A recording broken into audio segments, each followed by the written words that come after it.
Assalamualaikum warahmatullahi wabarakatuh. Alhamdulillah, segala puji bagi Allah. Salam dan salawat semoga senantiasa tercurahkan kepada suri tauladan kita, yakni Rasulullah Muhammad SAW. Saudara, media khususnya adalah media sosial seperti yang hari ini kita sama-sama merasakan, tentu banyak membawa manfaat meskipun juga dalam banyak hal bisa membawa hal-hal yang kurang baik. Salah satu hal yang sangat manfaat dalam dunia sosial, media sosial maksud saya adalah kita jadi banyak mendapatkan masukan-masukan, bisa baca artikel-artikel yang bermanfaat dari orang-orang yang arif, yang bijaksana, yang ingin berbagi sesuatu kepada saudara dan menjadi sebuah hasanah keilmuan dan renungan yang bisa bermanfaat bagi banyak orang. Tentu Anda yang biasa chatting, biasa buka-buka grup WA, mungkin sudah mendapatkan postingan seperti ini. Dan ini penting untuk kita kembali sadarkan kepada diri kita, saudara, bahwa ada kalanya manusia itu tanpa disadari dengan segala kekurangan, penyakit-penyakit hati yang ada dalam dirinya itu kadang-kadang menampilkan dirinya dengan karakter-karakter yang kurang nyaman bagi orang lain. Menarik untuk saya ungkap kembali dan nanti coba kita sedikit komentar mengkaitkan dengan postingan yang mungkin Anda juga sudah banyak baca. Judulnya adalah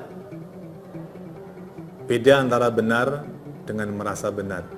Saudara, saya kira sudah membaca ya. Secara alamiah, manusia memang memiliki pandangan yang terbatas. Ia hanya mampu melihat apa yang ada di depan matanya. Namun, Allah menganugerahkan mata hati, basyirah ya dalam bahasa agama ya, mata hati yang sesungguhnya mampu menerobos berbagai macam tembok pembatas yang masif sekalipun ya. Nah ini saudara, tingkat ketajaman mata hati itu sangat bergantung dari kerendahan hati dan kedalaman ilmu seorang. Nah ini kita garis bawahi saudara ya. Sahabat-sahabat sekalian, tingkat basyirah, ketajaman mata hati itu punya keterkaitan amat sangat erat dengan apa? Satu, tawadu, kerendahan hati. Yang kedua adalah kedalaman wawasan, kedalaman ilmu seseorang. Nah saudara, seseorang dikatakan arif bijaksana bila ia memiliki ketajaman hati yang mendalam. Ya. Menjadi benar itu penting, namun merasa benar itu menjadi tidak baik. Saya kira sangat jelas ya saudara ya. Menjadi benar itu sangat penting. Tetapi merasa benar itu menjadi hal yang negatif ya, dan akan membuat tidak nyaman orang-orang yang di sekeliling kita. Saudara sekalian, sahabat tadabbur, kearifan akan membuat seorang menjadi benar, bukan merasa benar. Nah, sekarang saudara kita lihat sama-sama ya, pertajam kembali. Semoga yang nulis ini pahalanya bertambah ya. Perbedaan orang benar dan orang yang merasa benar. Satu, saudara, orang benar tidak akan berpikiran bahwa ia adalah yang paling benar. Catatan penting untuk kita. Orang yang benar tidak ada kamus dalam pikirannya bahwa dia merasa paling benar. Ya. Sebaliknya orang yang merasa benar, di dalam pikirannya hanya dirilah yang paling benar. Oh, sangat berbeda. Sangat berbeda. Ya. Saudara sekalian, ya. Yang berikutnya lagi. Orang benar bisa menyadari kesalahannya, menyadari kekurangannya, menyadari kekhilafannya. Ya. Sementara orang yang merasa benar merasa tidak perlu untuk mengaku salah. Waduh, bahaya ya. Orang kalau tidak pernah mengaku salah, padahal manusia adalah makhluk yang ketepatan salah dan lupa. Ya. Al-insan makhluk khoto wa nisyan. Nah itu kan kita tahu ya, manusia adalah makhluk yang ketepatan salah dan ketepatan lupa. Tidak manusia kalau tidak salah, tidak manusia kalau tidak pernah lupa. Tapi dalam kesempatan yang lain, Nabi mengatakan sebaik-baik orang itu adalah orang yang ketika berbuat salah, berbuat dosa, kemudian mau membenahi dan memperbaiki diri. Ya. Wa khairul khata'un at-tawabun, kata Nabi. Dan sebaik-baik orang yang bersalah, ya, berdosa at-tawabun, apa? Bertaubat, membenahi diri. Saudara sekalian, jadi orang benar itu bisa menyadari kesalahannya, sementara orang yang merasa benar itu tidak perlu mengaku salah. Berikutnya lagi, orang benar itu setiap saat akan introspeksi diri dan bersikap rendah hati atau tawadu.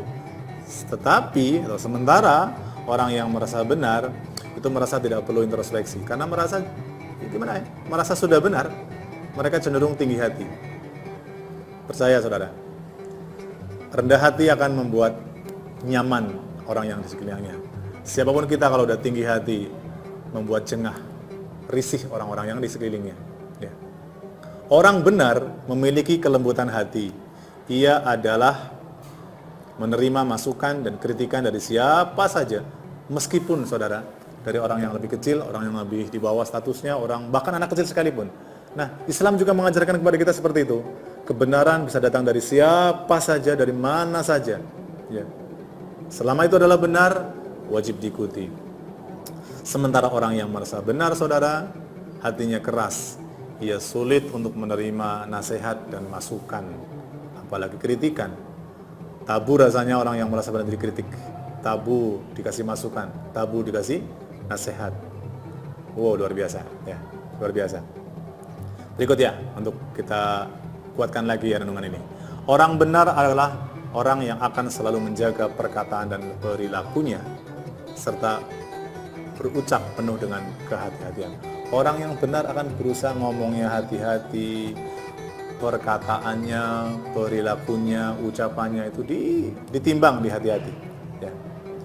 Timbang dulu sebelum bicara. Ya. Tidak bicara baru menimbang-nimbang. Sementara orang yang merasa benar, berpikir, berkata, berbuat sekendak hatinya tanpa pertimbangan. Pedulikan perasaan orang lain, tanpa peduli dengan perasaan orang lain. Nah, pada akhirnya orang benar akan dihormati, dicintai, disegani oleh hampir semua orang. Sementara orang yang merasa benar hanya akan disanjung oleh mereka yang berpikiran sempit. Ya, kerdil barangkali ya, saya tambahkan ya. Dan sedemikian yang sepemikiran dengan mereka, atau mereka yang hanya sekedar ingin memanfaatkan dirinya. Hati-hati, orang yang merasa benar itu adalah orang yang berpotensi dimanfaatkan oleh orang lain. Ya. Saudaraku, mari terus membenahi diri dan memperbaiki diri untuk menjadi orang yang benar, agar tidak merasa benar. Bila kita sudah termasuk tipe orang yang benar, bertahanlah dan tetaplah dalam kebenaran dan rendah hati. Saya ingin tambahkan satu ayat, saudara. Menarik untuk kita kuatkan lagi renungan ini, bahwa jangan sampai kita merasa lebih baik, merasa suci, merasa lebih baik, lebih segala-galanya dari orang lain.